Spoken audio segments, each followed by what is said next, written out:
하셨으면 같이 합독하겠습니다. 1절부터 5절까지입니다.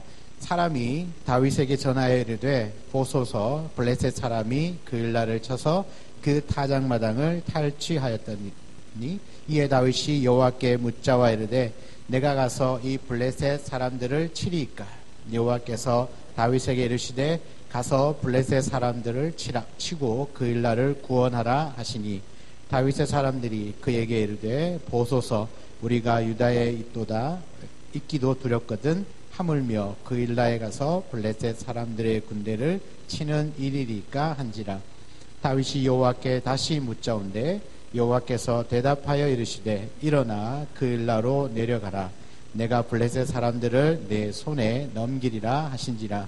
다윗과 그의 사람들이 그 일라로 가서 블레셋 사람들과 싸워 그들을 크게 쳐서 죽이고 그들의 가축을 끌어오니라. 다윗이 이와 같이 그 일라 주민을 구원하니라. 아멘. 우리 옆에 한번 인사 나누시죠. 잘 오셨습니다. 은혜의 밤 되십시오. 잘 오셨습니다. 은혜의 밤 되십시오. 네. 하나님께서 오늘 이 밤에도 우리의 기도를 들어 응답해 주실 줄 믿습니다. 제가 여러분한테 청기를 누설하는데요. 주일 지나면 어떤 분이 아직 제가 우리 교회 여기 아름다운 교회 오는 거에 대해서 목사님이 아직 결정 안 하셨다 뭐 이런 얘기가 있어가지고 제가 이렇게 계속 강단에 서는데도 목사님이 아직 결정 안 하셨다 하면 좀 이상하죠. 네.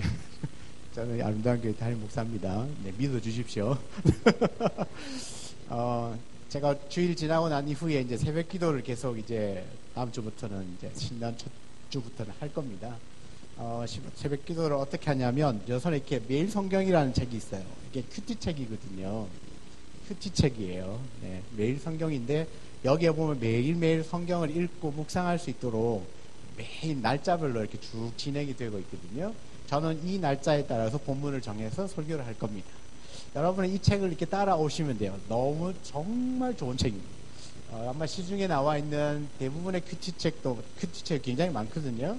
그 중에서 매일 성경만큼 본문 해석이 잘 되어 있는 책이 아마 드물 만큼 그냥 읽기만 하셔도 은혜가 될 만큼 아주 좋은 책입니다. 그래서 여러분들에게만 이야기를 해주는데 주일날 새벽 기도 오시는 분들에게 이 책을 공짜로 드립니다. 우리 공짜 좋아하잖아요. 그죠? 네. 공짜로 드립니다. 근데 공짜가 어디 있습니까? 그죠? 이 책을 받는 순간 새벽 기도 나오셔야 됩니다. 분명히 이 책을 갖고 갔는데 새벽 기도 안 나오면 제가 CCTV 확인하겠습니다. 책 들고 갔는데 새벽 기도 안 나오시는 분들은 네. 이 책값에 지금 4,500원, 두 달치에 4,500원. 굉장히 싸죠? 2배를 받지는 않도록 하겠습니다. 새벽 기도 나올 수 있도록 기도해 드리겠습니다. 그래서 이 책을 그래도 성도들에게 처음 시작하는 거니까 여러분이 처음 이렇게 나눠드리고 새벽 기도를 시작하는데요. 2월 달까지가 한 권입니다. 뭐 1년에 해봐야 6번만 사면 되거든요. 그래서 첫 번째는 나눠드릴 테니까 그 다음부터는 여러분 개인적으로 구입하셔서 새벽 기도 나오시면 돼요. 뭐 이것도 난 안 사도 된다. 목사님 설교로 충분하다. 네, 그러시면 그냥 나오셔도 되지만 그래도 책을 갖고 이렇게 오시면 이 안에 성경 본문까지 다 들어있어요. 그래서 갖고 오시면 훨씬 더 은혜 받는 데 도움이 되실 거고 제가 수요일 얘기했나요? 제가 여러분 큐티를 어떻게 하는지 말씀을 묵상을 어떻게 하는지를 차근차근 시간 날 때마다 하나씩 알려드릴 테니까 그냥 예배만 꾸준히 잘 나오시면 어느샌가 여러분 말씀을 붙들고 있는 사람이 되어 있을 겁니다. 그래서 좀 너무 급하게 뭐 하루아침에 콩을 구워 먹을 수는 없고 그냥 천천히 그렇게 오시면 마산분들이 성질이 조금 급하긴 하시더라고요. 천천히 그렇게 오시면 어느샌가 여러분 스스로가 말씀을 이렇게 보고 읽고 또 묵상도 하고 은혜도 받고 하는 수준에까지 자라가기를 원합니다. 그래서 여러분들이 이제 성경을 보면서도 해석도 해내고 또 그 말씀 붙들고 적용도 하고 또 막 그 말씀 하나 한 구절에 막 가슴 불타서 해외 선교도 나가고 그렇게 하면 좋겠습니다. 그런 의미로 시작을 그렇게 우리 매일 성경으로 시작을 하겠습니다. 주일날 나눠 드릴 겁니다. 주일날 안 오시면 못 받겠죠? 네. 오시면 그냥 이번에는 그냥 나눠 드립니다. 그래서 오셔서 받으시고 새벽기도 안 오시면 어떻게 된다고요? 제가 올 수 있도록 기도해 드립니다. 이 책 받았는데 새벽에 안 깨시면 아마 잠을 못 잘지도 모릅니다. 새벽 5시부터 잠을 못 자도록 제가 기도할 테니까. 이 책이 막 울리든지 진동이 일어나든지 막 이렇게 해서 꼭 여러분 하여튼 작심하면 좋겠습니다. 우리가 기도만이 살 길 아니겠습니까? 기도하는 민족이 기도하는 한 사람이 기도하지 않는 한 민족보다도 훨씬 더 강하거든요. 근데 우리 아름다운 교회 성도들이 기도하는 순간 하나님께서 우리를 통하여 놀랍도록 역사해 주실 줄 믿습니다. 이 창원뿐만 아니라 민족과 우리 아까 집사님 기도했듯이 민족과 열방까지도 품을 수 있는 그런 하나님 나라를 점점 확장시켜 나가고 건강하게 세워나가는 그런 교회가 되기를 주의 이름으로 축복합니다. 네, 우리 찬양 하나 하겠습니다. 나의 힘이 되신 여호와여.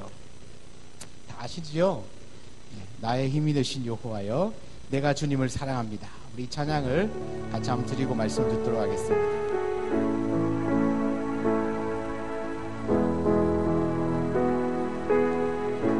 나의 힘이 되신 여호와여, 내가 주님을 사랑합니다. 주는 나의 반석이시며 나의 요새시라.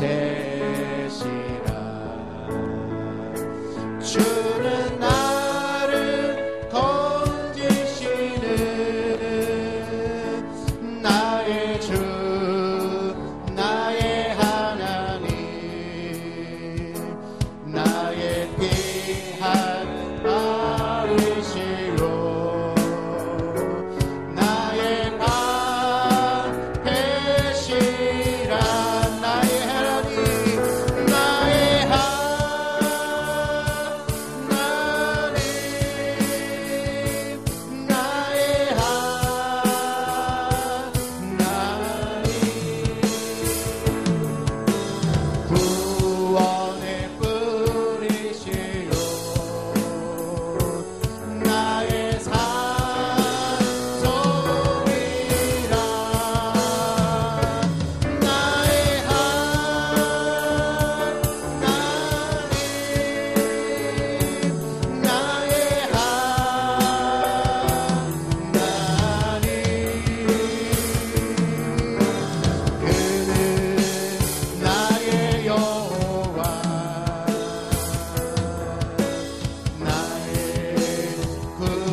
입으로 고백합니다. 나의 하나님, 나의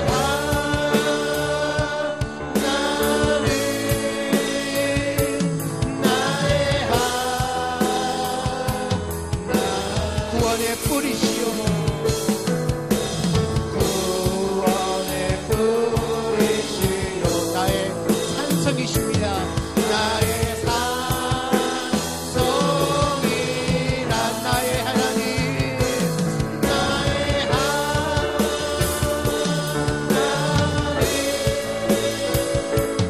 나의 하나님, 나 생명의 멸류관으로, 생명의 멸류관으로 내게 씹으소. 나의 하나님, 나의 하나님, 나의 하나님,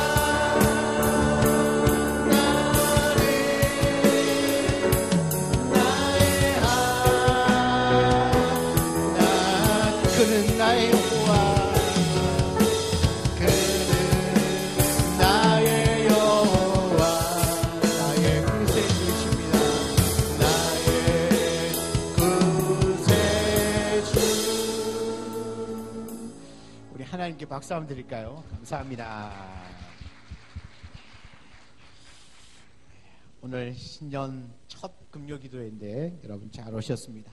한 번 더 인사하겠습니다. 우리 처음 새해 첫 금요일이니까요. 새해 큰 은혜 받으십시오. 이렇게 인사하겠습니다. 새해 큰 은혜 받으십시오. 큰 은혜 받으십시오. 네. 네. 여러분의 표정이 벌써 이미 은혜를 다 받으셨네요. 은혜는 누가 주십니까? 하나님이 주시죠. 우리가 하나님 앞에 있는 동안 하나님께서 우리에게 풍성한 은혜를 더하여 주실지 믿습니다. 그 은혜가 있으면 우리가 살 수 있지 않겠습니까? 뭐 다 쓰러져 가고 다 망하는 것 같아도 하나님의 은혜만 있으면 벌떡벌떡 일어서는 겁니다. 네. 우리가 그 은혜 아니면 한순간도 살 수 없지 않습니까? 오늘 우리에게 생명 주신 분도 하나님이시고 우리의 인생을 주관하여 주신 분도 하나님이신데 늘 그 은혜 안에서 은혜 붙들고 사는 저와 여러분 되기를 간절히 소망합니다. 오늘 말씀에 이 본문의 말씀을 가지고요, 여호와께 묻는 것으로 시작하라, 여호와께 묻는 것으로 시작하라 이런 제목으로 하나님의 말씀을 함께 나누겠습니다. 새해 첫 금요기도회라서 제가 말씀에 대해서 굉장히 고민을 많이 했습니다.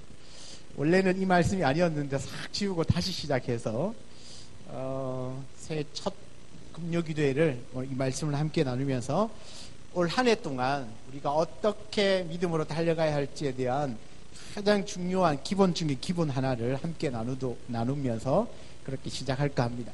이미 다 알고 있는 것이지만 아는 것보다 더 중요한 건 그렇게 하는 겁니다. 여러분, 기도가 중요하다는 거 모르는 사람은 없어요. 맞죠? 기도가 다 중요하다는 걸 알지만 진짜 기도하느냐, 거기에 이제 결판이 나는 거죠. 정말 기도가 중요하다고 생각하는 사람은 기도하겠죠. 안 그럴까요? 기도하겠죠. 그런데 뭐 기도가 중요하다는 거 많이 알고 기도의 원리 1, 2, 3 뭐 기도를 잘 하려면 어떻게 하고 뭐 기도 하나님이 어떻게 응답이 되고 어떻게 하면 응답되지 않고 그것을 지식적으로 아는 것보다 훨씬 더 중요한 건 진짜 기도의 자리에 앉아 있는 게 중요한 겁니다.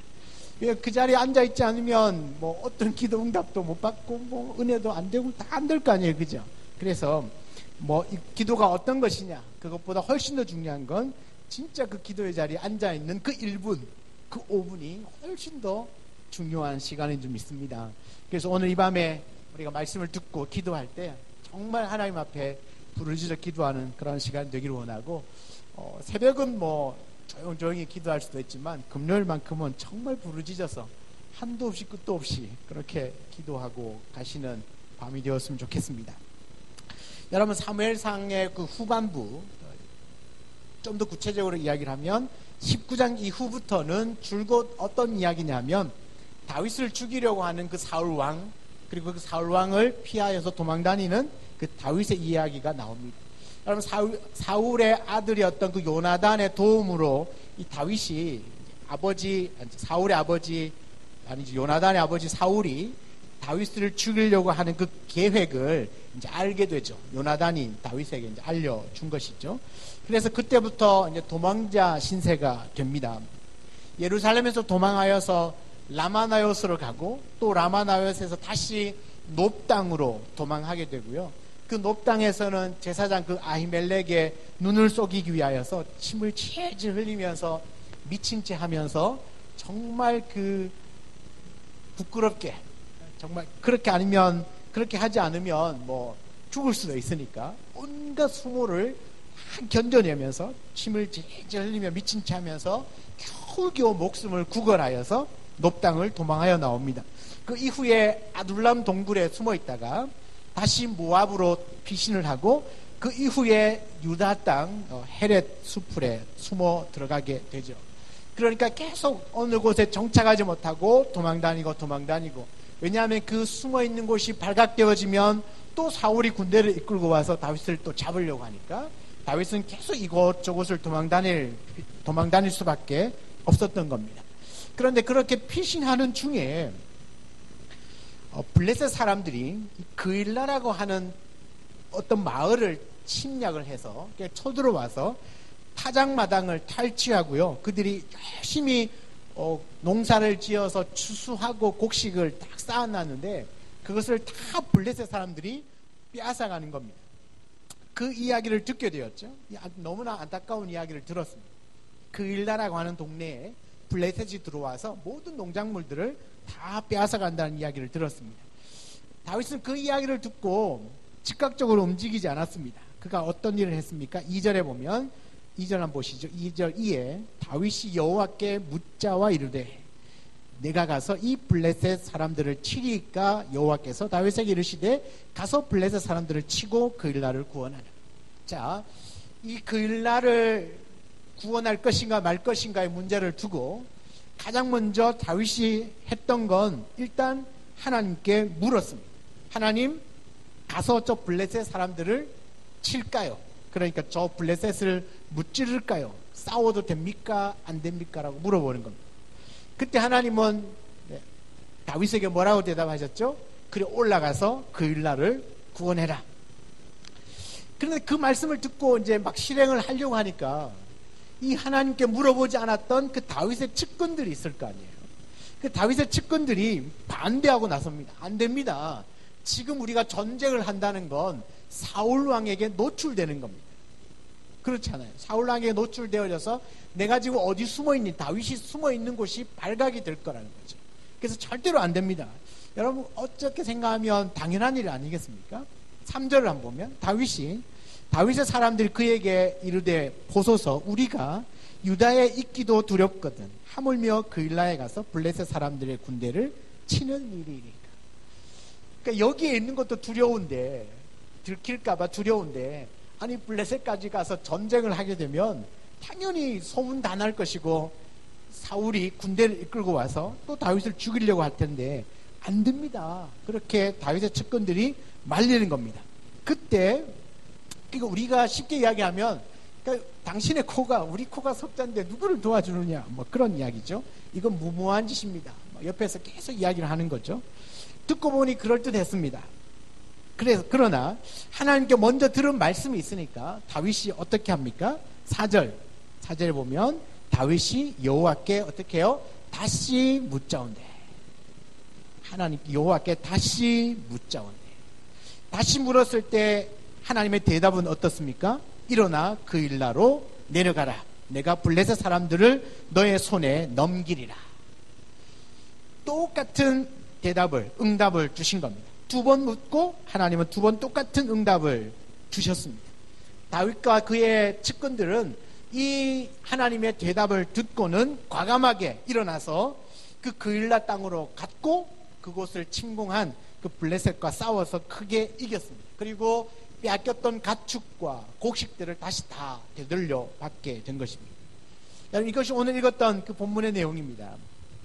여러분 이 말씀은 그냥 너무나 쉽죠. 뭐 별 어려운 게 없습니다. 그일라를 블레셋이 침공했고 그래서 도움을 요청하니까 도와주려고 군대를 먼저 일으키기 전에 하나님께 기도했고 하나님 그래 가서 너 블레셋을 무찔러라. 가려고 하니까 옆에 있는 측근들이 말렸어요. 가면 안 됩니다. 우리가 노출됩니다. 그럴 때 돼서 다시 하나님께 물어봤더니 하나님께서 또다시 가라고 말씀하셔서 그래서 그제서야 군대를 이끌고 가서 블레셋을 무찌르고 그일라를 구원했다. 그런 이야기입니다. 여러분, 여기서 우리가 기억해야 될 중요한 사항은 뭘까요? 다윗이 물었다는 겁니다. 하나님께 물었다는 겁니다.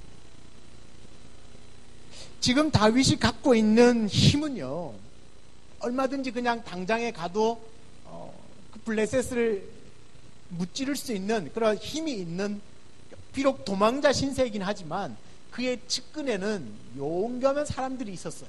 여러분, 그 일날을 치기 전에 어디에 잠시 숨어 있었냐면 아둘람이라고 하는 동굴 안에 있었거든요. 여러분, 그 동굴 안에 수백 명이 모여 있었는데 나중에 그 아둘람 동굴에 있었던 사람들 중에 군대 장관도 나오고요, 그의 친위 대장들도 나오고, 그러니까 다윗을 호위하는 사람들이 다 그 무리 안에 있었다는 거죠. 그러니까 탁월한 장수들이 그 도망자 신세 가운데 있었지만 다윗의 주변에 있었던 거죠. 그러니까 지금 당장이라도 내가 데리고 있는 군사들을 몇백 명 데리고 가면 얼마든지 그 일날을 구원할 수 있었다는 거죠. 그러나 다윗은 그렇게 하기 이전에 뭘 했다는 얘기입니까? 물었다는 거예요. 여호와께 물었다는 것이죠. 그것도 2번씩이나 물었다는 거예요. 얼마든지 내 힘으로 가능하고요, 또 자기 힘이 조금 부족하다 싶으면 옆에 나를 도와줄 수 있는 누군가에게 도움을 요청할 수 있었지만 그렇게 하지 않았습니다. 여러분, 오늘날 우리를 잘 생각해보면 나는 돈도 있고요, 건강도 있고, 나는 정보도 있고, 경험도 있습니다. 그러면 당장 내가 그 일을 할 수 있습니다. 그런데 그렇게 하지 않고 먼저 하나님께 묻는 것으로부터 시작을 했다는 겁니다. 성경의 많은 인물들 중에서 다윗과 다른 수많은 잊혀져가는 사람들과의 확연한 차이점 하나는 뭐냐 하면 하나님께 물으면서 그의 인생을 갖느냐 그렇지 않느냐의 차이입니다. 여러분, 내가 다 할 수 있음에도 불구하고 하나님께 먼저 물어보는 것이 믿음입니다. 그렇게 물어보면서 한 걸음 한 걸음 옮겨가는 그 사람이 하나님을 절대적으로 신뢰하고 있다는, 하나님을 믿고 있다는 내 삶의 표현 방식입니다. 그것이 기도로 나타나는 것입니다. 하나님께 묻는 것으로 나와요. 묻지 않고 하면 내가 내 인생을 사는 겁니다. 그러나 하나님께 묻기 시작할 때 그 인생은 하나님께서 이끄시는 인생이 되는 겁니다. 왜요? 하나님께 물어보고 하나님이 예스하면 움직이니까 결국 내 인생은 누가 이끌어 가시는 게 되겠습니까? 하나님이 되는 것입니다. 굉장히 중요한 겁니다. 너무나 쉽지만 너무나 중요한 원리입니다.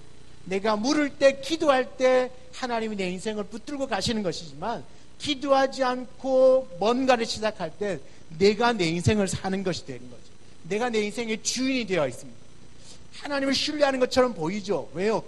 다 저질러 놓고 기도해요. 하나님 뭐 해달라고? 도와달라고.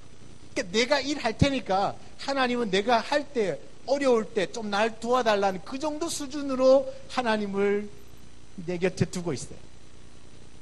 이건 뭔가 잘못돼도 잘못됐죠. 하나님 먼저 앞서가시고 우리가 그 뒤를 따라가야 하는데, 내가 갈 테니까 가는 길에 장애물 하나님이 좀 제거해 주시고 필요한 거 있으면 하나님 좀 공급해 주시고, 나의 필요에 따라서 하나님을 가져다가 쓰는 거죠. 그렇게 기도하는 건 정당한 올바른 기도의 모습은 아닌 거죠. 처음 시작할 때 하나님께 먼저 묻는 것으로부터 시작해야 합니다. 그래야 그 인생이 하나님이 이끄시는 인생이 될 줄 믿습니다. 어떤 일의 시작은 반드시 여호와께 묻는 것으로부터 시작해야 합니다. 여러분, 2019년을 시작하면서 가장 먼저 우리가 무엇을 해야 할까요? 하나님께 묻는 것으로부터 이 한 해를 시작해야 합니다. 하나님, 올 한 해 내가 어떤 믿음의 행보를 걸어가야 합니까? 내가 이 사업을 하려고 하는데 어떤 방식으로, 어떤 계획을 가지고 달려가기를 원하십니까? 하나님, 올 한 해 나를 통하여 하시고자 하는 일이 무엇입니까? 그렇게 물으며 시작해 나가는 올 한 해가 되어야 한다는 것이죠. 오늘 여호와께 묻자와 이르되, 여호와께 다시 묻자온대. 이 너무나 쉬운 이 몇 글자의 이 단어가 저와 여러분의 인생에 깊이 박힌 목과 같이 든든하게 새겨지는 우리 신앙의 시금석이 되기를 원합니다. 뭐라고? 여호와께 묻자와 이르되, 여호와께 다시 묻자온대. 하나님께 먼저 물으면서 사는 성도님 되시기를 원합니다.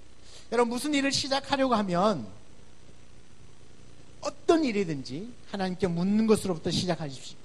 새해를 시작하고 우리가 이제 4일 정도 지났는데 지금쯤 우리가 해야 할 일이 있습니다. 뭐냐면 우리가 새해를 시작하면 늘 뭔가를 결단합니다. 그렇죠? 결단 안 하셨으면 지금부터 결단하셔야 됩니다. 보통 새해에 뭔가를 새롭게 시작할 때는 새로운 마음이 이렇게 들어옵니다. 그래서 올해는 새벽 기도를 가봐야지, 금요 기도회를 가봐야지, 성경을 읽도록 할 거야, 작심합니다. 그런데 며칠 갑니까? 그거 어떻게 아셨어요? 3일 간다는 거? 잘하시네. 그래서 우리가 흔히 무슨 말이 나와요? 작심삼일. 작심삼일이 좋은 말입니까? 나쁜 말입니까? 왜 나쁜 말입니까? 생각하기 나름인데, 작심삼일이면 3일 동안은 한다는 얘기죠. 3일 만에 끝난다는 얘기죠. 오늘이 며칠이라고요? 4일. 오늘 다시 작심하면 또 3일 갑니다. 작심삼일이 나쁜 뜻인 것처럼 보이지만 그래도 계속 작심이라도 하면 3일은 계속 가요. 그래서 3일 끝나고 4일째 작심하면 또 3일 가고 4일째 작심하면 그래서 일주일 가고 한 달 가는 거잖아요. 다시 작심하셔야 됩니다. 그러니까 뭔가를 시작할 때 내가 뭔가를 해봐야지 라는 어떤 새로운 각오를 가지고 열심히 한번 살아보려고 뭔가를 준비합니다. 그죠? 그 시작점에 다른 거 어떤 것보다도 필요한 것이 기도라는 거예요. 작심삼일로 끝나는 건 왜 그러냐면 내 힘과 내 의지로 하려고 하는 거예요. 여러분, 내 의지가 너무 강한 것처럼 보이지만 여러분, 내 의지 못 믿습니다. 나는 의지가 강한 사람이라, 목사님 저는 의지가 강한 사람이라 한번 마음 먹으면 끝까지 갑니다. 뭐라고 끝까지, 무슨 끝까지? 안 됩니다. 아프면 어떡하실 거예요? 다치면, 독감 걸리면, 사고 나면 내가 하고 싶어도 못해요. 내가 의지가 있다고 다 되던가요? 우리의 인생이 내 마음먹은 대로 절대 안 되거든요. 그렇기 때문에 우리가 뭔가를 결심하고 그 일을 해내기 위해서는 내 의지와 지금까지 해온 내 습관을 믿는 것이 아니라 성령 하나님께 의지하면서 그분의 도우심을 받아서 무엇이든지 해내는 거거든요. 그러면 그분이 나의 인생에 들어오셔서 주인처럼 행세하시면서 내 인생을 이끌어 가시려면 반드시 필요한 게 뭐냐면 기도가 필요한 겁니다. 왜요? 그 기도는 나를 내려놓는 훈련이거든요. 나를 내려놓는 훈련이 기도예요. 뭔가 막 달라고 막 떼쓰는 게 기도가 아니라 나를 내려놓고 누가 일하실 수 있도록 내 안에 계시는 성령 하나님이 일하실 수 있도록 마음껏 그분께 내 인생을 맡겨드리는 것이 기도예요. 그러니까 이 기도는 나를 끊임없이 내려놓는 훈련이거든요. 그래서 내 자아가 죽고 나는 사라지고 예수가 내 안에서 살아갈 수 있도록 만들어가는 훈련이 기도라는 겁니다. 그러니까 처음에 내가 뭔가를 결심하고 이거 해봐야지라고 해서 열심히 해서 성공하면 그게 모두가 다 내 의가 돼요. 내 자랑이 되고. 그러나 나의 힘과 나의 의지로는 안 되는데 내가 기도하면서 성령의 도우심을 구하며 했더니 불가능할 것처럼 보였는데 되더라. 그러면 이 모든 것들은 하나님이 하셨다고 고백하는 거죠. 여러분, 새벽기도 쉽지 않잖아요. 새벽에 일어날 수 있습니까? 일어날 수 있죠. 일어날 수 있죠. 알람 한 100개 맞춰놓으면 분명히 일어납니다. 네. 알람 100개 정도를 한 10초 간격으로 맞춰놓으면 반드시 일어납니다. 그렇게 아침 일어날 수 있죠. 그러니까 이런 내가 평소에 안 되던 것들을 훈련하기 위하여서 결단을 하지만 솔직히 한 일주일 가면 너무 피곤합니다. 왜? 그게 내 몸에 배어있지 않기 때문에 이것을 내 습관화 시키려면 굉장한 몸부림이 필요하거든요. 그런데 그게 내 의지로 되느냐는 거죠. 그때 뭐가 필요하냐면 그때 기도가 필요합니다. 그러면 성령께서 내 안에서 한 5시쯤 되면 깨우십니다. 성령님. 야, 일어나. 어떤 분이 새벽에 이렇게 새벽기도 가야지 하고 마음 먹고 잤는데 정말 피곤해서 깜빡 졸았대. 근데 누가 발로 뻥 차더래. 일어나! 그래서 뻥 차는데 벌떡 일어나서 보니까 아무도 없더래요. 이거 성령님이 분명히 나를 발쳤다. 그래서 새벽기도 나왔다는 이야기가 있는데, 왜 그렇습니까? 내 의지가 안 되니까 그만큼 기도했겠죠. 그러니까 하나님이 그런 방법을 통해서라도 깨우시는 겁니다. 하게 하신다는 이야기죠. 사랑하는 여러분, 그래서 묻고 답하시는 그 하나님, 우리가 물을 때 반드시 응답하시거든. 믿으시죠? 반드시 응답하시는 그 하나님의 인도하심을 받는 길은 진짜 기도로 시작하시는 겁니다. 여러분, 이제 다음 주부터 새벽을 깨우실 수 있겠죠?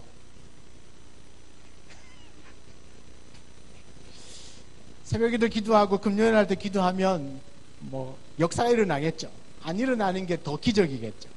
하여튼 새벽을 깨우고 이 금요일 날도 기도하는 게 쉽지 않습니다. 몸에 배어있지 않지만 이것도 계속해서 차츰차츰 습관을 만들어 가도록 하겠습니다. 우리 예레미야 선지자는 이런 말씀을 하시죠. 33장 2절과 3절에 너무 유명한 말씀입니다. 이를 행하시는 여호와, 그것을 만들며 성취하시는 여호와, 그의 이름을 여호와라 하는 이가 이와 같이 이르시도다. 너는 내게 부르짖으라. 내가 너에게 응답하겠고 내가 알지 못하는 크고 은밀한 일을 내게 보이리라. 여러분, 우리가 알고 있는 건 너는 내게 부르짖으라. 내가 크고 은밀한 일을 너에게 보여줄 거야 라고 말하는데, 그래서 막 기도를 빡세게 합니다. 막 연락이 합니다. 죄송합니다. 이런 건 설교 용어는 아닌데 제가 흥분했다는 이야기입니다. 근데 막 이렇게 힘을 다해서 기도합니다. 기도하는데 그냥 가만히 들어보면 그냥 내 열정으로 기도하는데, 진짜 부르짖어서 은밀한 것까지도 다 알려주시는 하나님을 진짜 믿는 믿음으로 기도하는 자를 보면 아닐 수가 있습니다. 내가 막 계속 구하고 있는데 오늘 이 2절 시작을 어떻게 합니까? 부르짖었을 때 그 은밀한까지도 들어주시는 그분이 어떤 분인가에 대해서 분명히 아는 거죠. 뭐예요? 이를 행하시는 여호와. 여러분, 우리가 부르짖을 때 그 부르짖음에 응답하시는 분이 누구란 얘기죠? 여호와 하나님이란 이야기예요.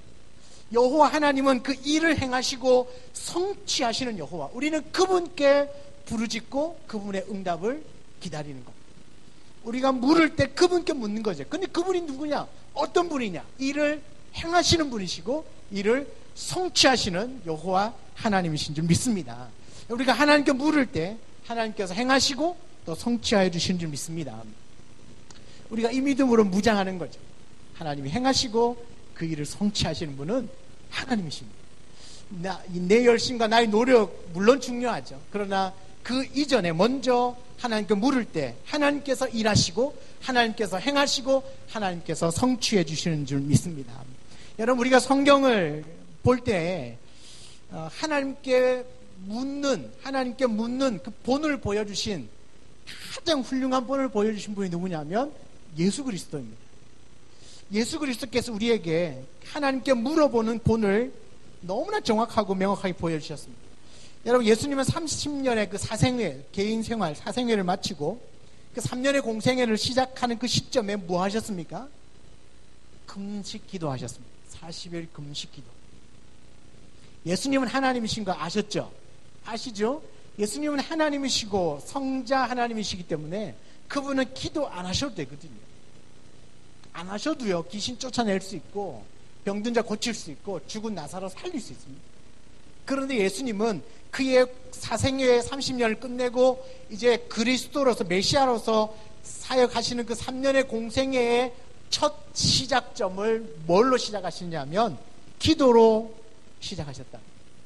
여러분, 마가복음 1장 35절에 새벽 아직도 밝기 전에 예수께서 일어나 나가 한적한 곳으로 가서 거기서 기도하시다.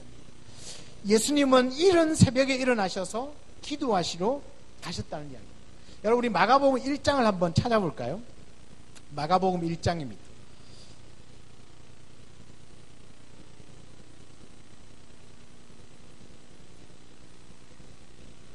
마가복음 1장 우리 21절부터 한번 보겠습니다. 마가복음 1장 찾으셨죠?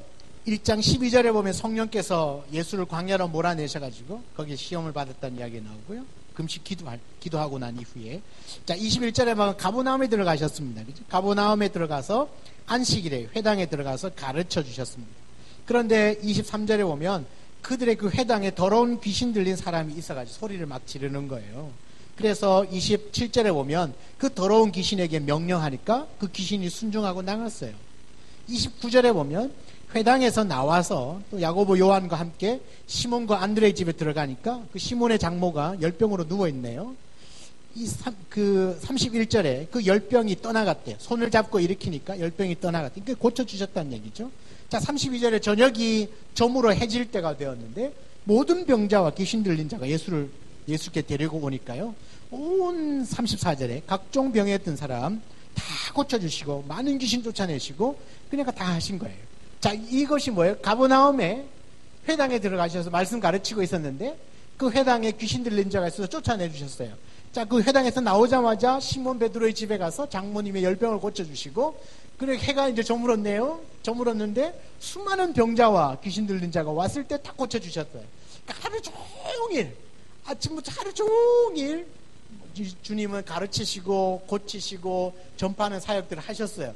해질 저녁 늦게까지 병든 자 귀신 들린 자 다 고쳐주셨거든요. 35절에 보시죠. 새벽 같이 읽어보겠습니다. 새벽 아직도 밝기 전에 예수께서 일어나 나가 한적한 곳으로 가사 거기서 기도하시더니 하루 종일 사역하시고 얼마나 피곤하셨을까요? 그런데 그 다음날 아침 새벽에 아직 밝기도 전에 일어나셔서 한적한 곳에 가셔서 기도하셨다. 우리는 쉬어도 누가 뭐라 하지 않겠죠. 피곤하잖아요. 하루 종일 사역을 했거든요. 그런데 쉴 새 없이 그 바쁘게 돌아가고 있는 시간 속에서 예수님이 놓치지 않았던 것은 기도하시는 것이었어요. 그가 정해진 그 기도의 자리에서 기도하는 것이었죠. 새벽에 일어나서 한적한 곳으로 가셨다. 한적한 곳은 예수님이 늘 기도하는 그 기도의 초소를 말하는 거예요. 그곳에서 기도하셨다라는 겁니다. 그래서 예수님은 하루의 시작을 기도로 시작하셔서 그 온종일토록 기도의 그 사역들을 다 감당해 내시는 것이죠. 여러분, 예수님의 그 12제자를 선별해야 되는 중요한 시점에서도 예수님이 먼저 무엇을 하셨냐면 기도하셨어요. 여러분, 누가복음 6장 12절을 한번 찾아볼까요? 누가복음 6장 12절.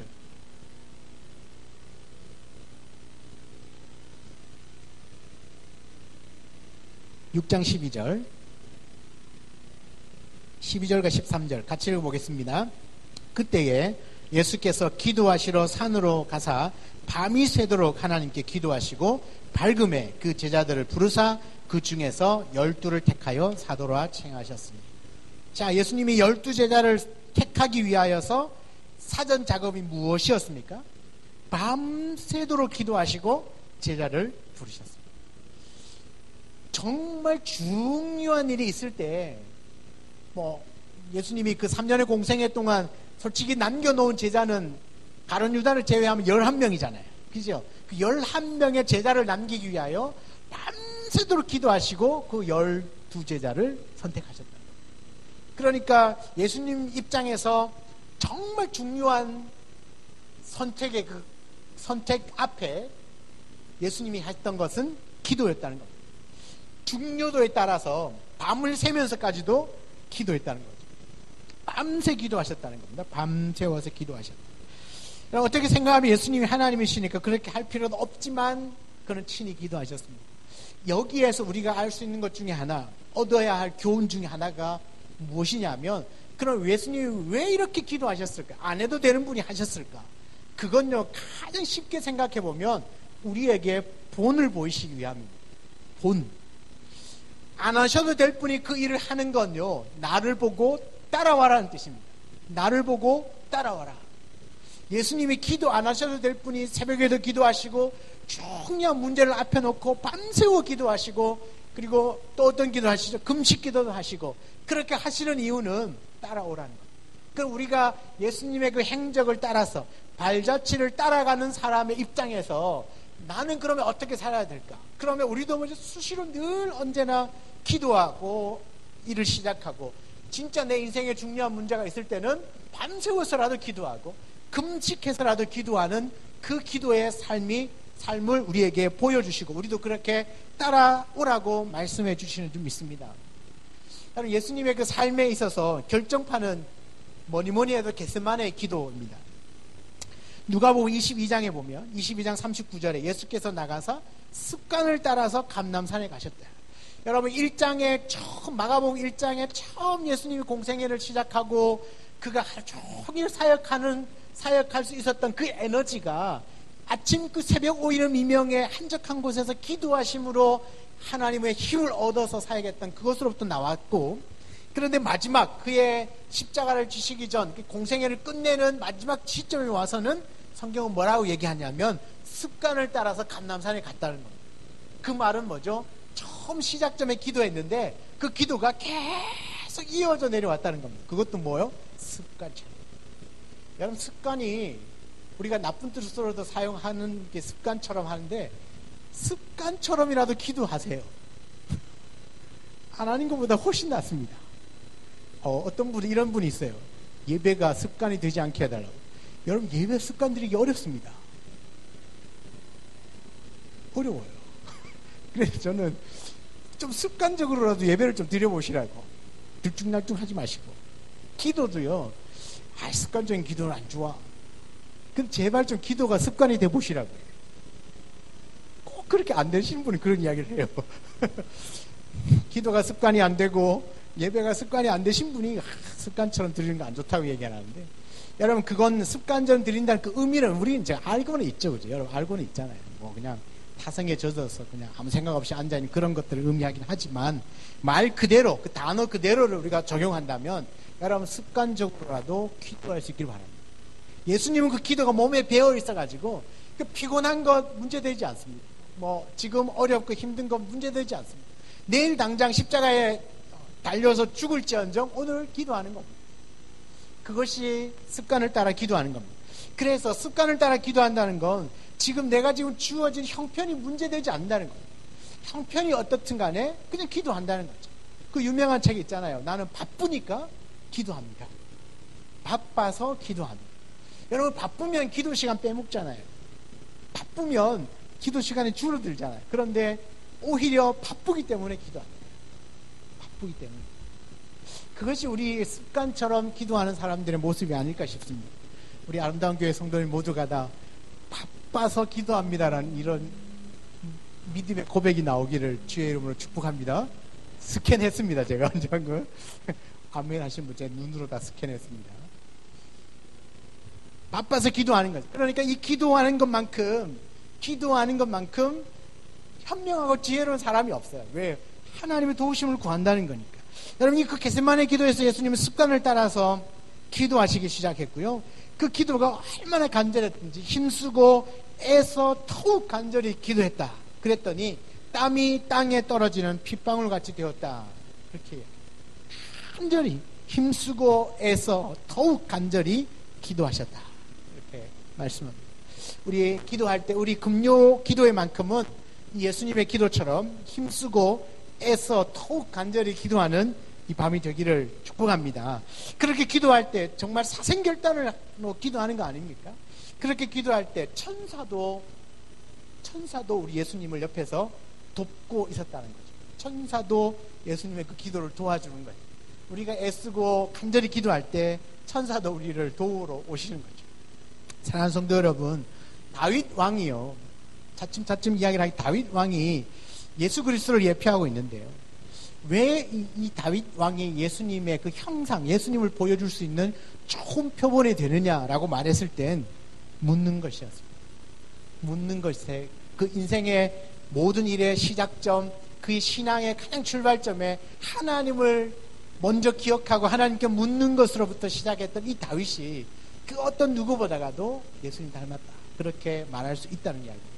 우리가 다윗이 우리의 기준이고 표준이 될 수는 없지만 그가 보여주었던 것을 우리가 닮아가게 되어진다면 다윗이 그토록 추구했던 하나님 앞에 그렇게 경배했던 그 모습, 그 예배자의 모습, 기도자의 모습은 닮을 수 있다는 이야기죠.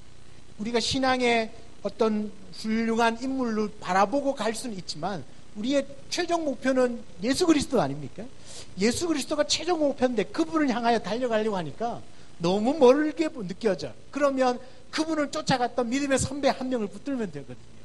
그 선배 한 명을 붙드는데 가장 모델이 될 만한 선배가 누구냐? 다윗이라고.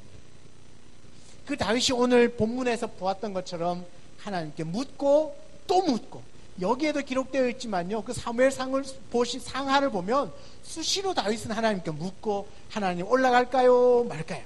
올라가라. 네, 올라가서 싸웠더니 이겼어요. 또 누가 쳐들어오니까 하나님 올라갈까요 말까요? 올라가라. 네, 또 올라갔더니 또 이겼어요. 그러니까 지금 이 이스라엘을, 다윗을 위협하는 적군이 수가 많고 적으면 중요하지 않아요. 군사가 너무 많다, 뭐 너무 적다, 그것은 중요하지 않아요. 진짜 중요한 건 하나님이 가라 했느냐 가지 말라 했느냐, 그게 더 중요한 거죠.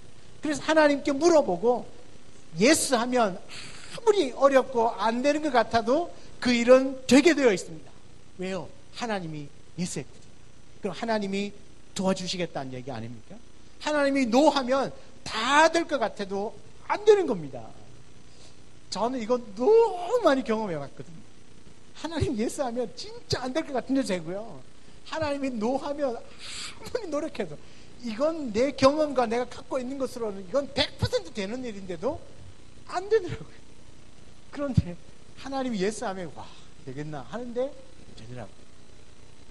우리에게 이런 간증거리가 충만한 올 한 해가 되시고 평생의 삶 되기를 주의 이름으로 축복합니다. 그래서 우리가 신앙의 기본 중의 기본은 묻는 것으로부터 시작합니다. 누구에게 물어봅니까?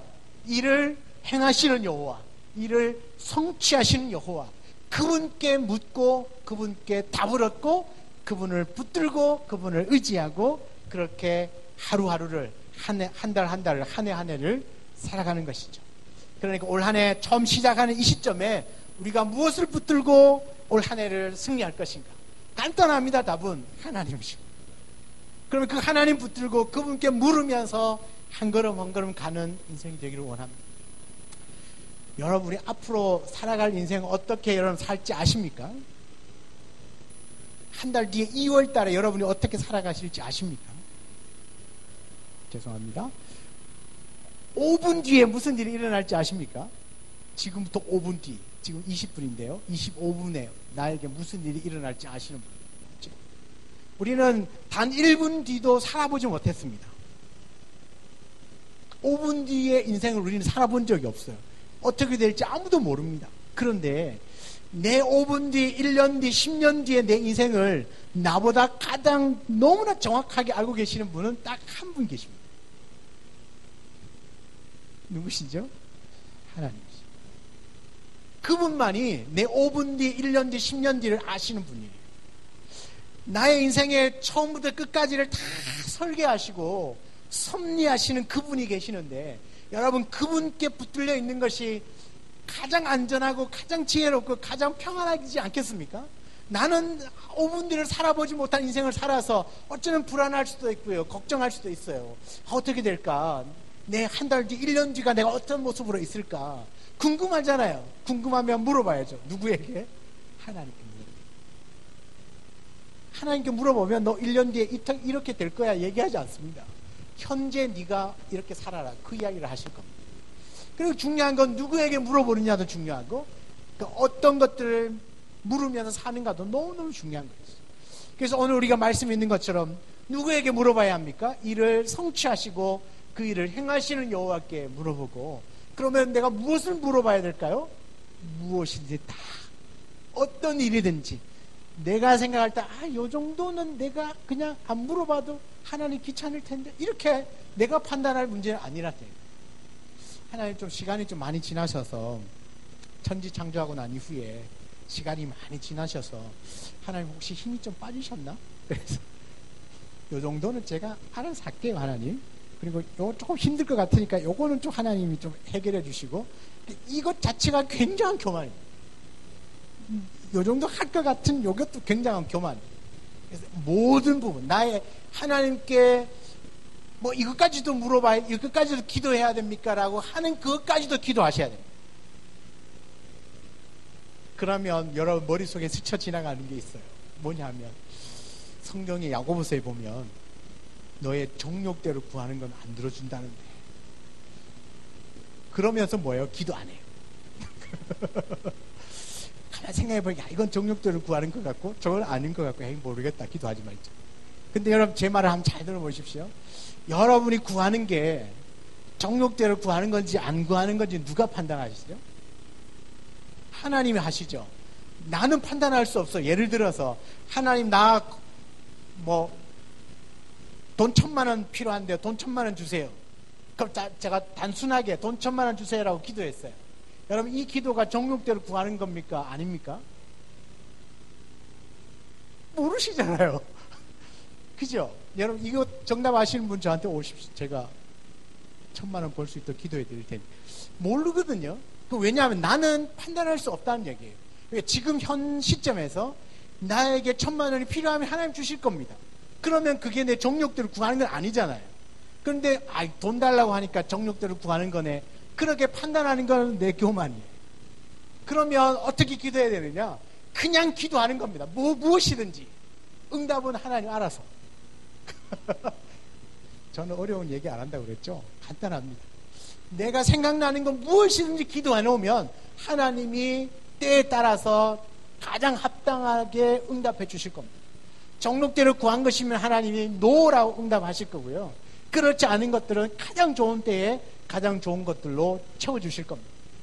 그래서 이것이 정욕대로 구하는 거다 아니다는 내가 판단하지 말고 일단 하나님께 물어놓으십시오. 그러면 하나님이 다 알아서 가려서 골고루 필요한 대로 가장 합당한 것으로 가장 좋은 때에 아무도 아멘 안 하고 주실 줄 믿습니다. 저는 제 개인적인 기도 응답의 확신, 기도 응답의 간증, 기도 응답에 대한 분명한 확신이 뭐냐면 하나님은 가장 좋은 때에 나에게 가장 합당하고 가장 좋은 때에 가장 합당하고 가장 좋은 것으로 응답하신다. 저는 거기에 대한 확신이 있습니다. 왜냐하면 제가 이래봬도 하나님께서 굉장히 사랑하는 아들이거든요. 이러면서 하나님이 저를 굉장히 사랑하시고 있어요. 거기에 대한 확신이 있어요. 그래서 이 하나님이 이렇게 사랑하는 아들을 그냥 내버려 두시겠나. 가장 좋은 때에 가장 합당한 것으로 가장 좋은 것으로 주실 거라는 거죠. 나는 사랑하는 자녀들에게 마음껏 언제라도 주지 않습니까? 그런데 아무 때나 주지는 않잖아요. 그냥 그 아이에게 필요할 때 정말 그것을 소중하게 여길 수 있을 때 그렇게 주지 않습니까? 그러니까 우리의 하물며 우리의 육신의 자녀들에게도 그렇게 주는데 하물며 우리 하나님이랴 우리보다 더 심하시겠죠. 사랑이 더 심하시겠죠. 그래서 그분 앞에 묻고 기도하는 것으로 시작하면 하나님이 그 인생 가운데 깊이 들어오셔서 가장 좋은 때에 나에게 가장 합당한 것으로 또 가장 좋은 것으로 그렇게 응답하여 주실지 믿습니다. 그러면 그 기도 응답의 간증을 막 내 안에 막 터져 나오면 미치는 거죠. 좋아서. 그러니까 행복한 겁니다. 여러분 예수 믿으면 저절로 행복해지는 겁니다. 안 행복해질 수가 없어요. 이 예수 믿으면서 인상 쓰고 있으면 한번 의심해 보셔야 돼요. 저분이 예수 믿나 안 믿나 의심을 해 보셔야 돼요. 이렇게까지 얘기했는데 인상 쓰시면 안 되겠죠. 내가 판단하는 문제는 아니지만 그렇게 기도 왔는데 하나님 응답 주시는데 안 행복할 리가 없잖아요. 너무나 행복한 것이죠. 그래서 우리의 이 전도지가 활짝 펴는 거죠. 활짝 펴 있는 거죠. 그래서 여러분 예수 믿으면 행복한 겁니다. 예수 믿으면 그냥 행복한 게 아니라 하나님 이런 이런저런 세세한 것까지도 다 응답하시니까 너무너무 행복한 겁니다. 그래서 예수님의 시작이 기도였고 마지막이 기도였던 것처럼 사랑하는 성도들 우리의 올 한 해의 삶도 기도로 시작해서 기도가 습관이 되어지고 한 해를 기도로 마무리하면서 한 해 동안 하나님 함께 해주셔서 감사합니다 하고 또다시 2020년 하나님 나와 함께 해주세요라고 기도하면서 그렇게 하루가 한 달, 1년, 평생이 되시기를 그래서 평생의 기도의 사람 되시기를 주의 이름으로 축복합니다. 저는 기도의 사람만 되면 걱정할 게 없다고 생각합니다. 기도하기 시작하면 다른 거는 문제될 게 없어요. 교회 일을 하든 어떤 일을 하든 간에 기도하는 사람은 일단 불평한 걸 원망하지 않아요. 그냥 기도가 뭐죠? 나를 다 내려놓는 거니까 나를 비우는 거니까 불평하기 뭐 게 있습니다. 그냥 감사밖에 없죠. 이렇게 건강 주셔서 이렇게 섬길 수 있고, 나에게 은혜 주셔서 이렇게 교회 와서 청소도 할 수 있고, 식당 봉사도 할 수 있고, 전도도 할 수 있고, 이렇게 주어진 사명 감당할 수 있다는, 그 감사만 있는 것이죠. 그게 어디서부터 시작된다는 얘기죠? 기도할 때부터 시작된다는 얘기죠. 사랑하는 여러분, 올 한 해뿐만 아니라 평생에 기도의 사람이 되셔서 하나님과 함께 동행해 나가는 그런 믿음의 귀한 삶이 되시기를 주의 이름으로 축원합니다. 우리 같이 한번 찬양을 하나 하겠는데, 오늘 집